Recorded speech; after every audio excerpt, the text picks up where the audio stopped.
got a job working for the White Eagle Oil Corporation, running a filling stations where you gave all kinds of service.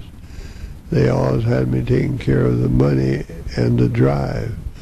My dad had always told me not to take anything that didn't belong to me. I realized that the money was theirs and mine was mine. And I graduated from Hutchinson Junior College. The company wanted me to take over the station, but I told them I wanted to transfer to Manhattan so I could attend Kansas State. And I got a job at the White Eagle station at Points and Second. It was the biggest station in Manhattan at that time. I worked there 4 years, 2 years until I graduated, and then 2 years on my master's from Kansas State in 32. I graduated from Kansas State in 32 and worked on my master's. After I left high school, I began to depend more on the Lord and less on myself. I noticed it worked out better when He was in on the deal. My work at the station was mainly sales and service. When I was in college, I decided I wanted to be a vocational ag teacher, and one place you have to be a good salesman is when you're teaching. There were about 40 in my class in college, and when we had our practice teaching, mine was close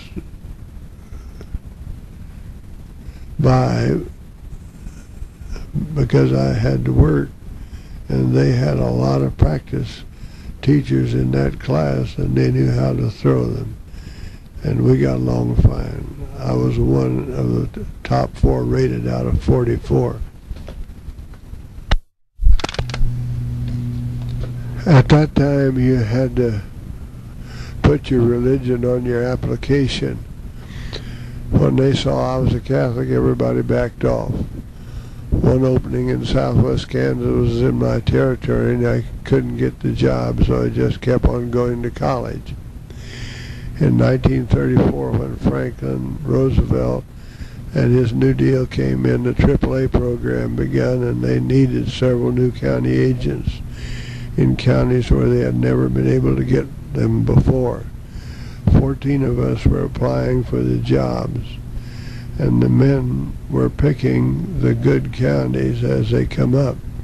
About halfway through, they said they had one county they felt couldn't be organized. They had tried it many times and it couldn't be done. They said, however, whoever takes this county could stay a few years and then we'd get them another job somewhere else. I told them this was the county I wanted. This old boy looked at me kind of stupid and said, "You mean you want this county?" I said, "Yes, I do." When we were out on the ranch, the neighbor had an outlaw horse that nobody could break. He could pile a cowboy anytime she wanted to, and maybe he would be 5 miles from home, and he might land on a cactus and have to walk all that way. It'd be a miserable trip. I was in the 2nd grade and my brother was in the 6th grade. My brother had to own that horse, so we traded him out of it, and this horse would run from one hill to another one, and my brother just couldn't stand to watch that horse being such a beautiful horse that couldn't be trained. So we took a big rope with a halter on it, and we took a bridle for the outlaw. He got on and rode her back for 6 miles. I had her snubbed up to the saddle horn and ready to throw my leg back if she came striking, but she didn't do that. That was the horse I was riding was a big saddle horse, a good one and sturdy, and she could handle it. After we made such a good cutting horse out of this one. Whenever a rancher around there had a hard horse to break, something they couldn't handle, they would send the horse over to us. So we always had a surplus of saddle horses we could ride, and we kept them busy most of the time. My dad had told me that horses were a lot like people. You will find outlaws you can't do anything with, and you have to watch them. But most of them, if you treat them right, they'll treat you right. We always used this psychology on them. We would snub them up to where they couldn't get the advantage, and then we'd never let them know they were bigger than we were. We would kill them with kindness. Petting them on the face, currying them and giving them grain, which they really liked.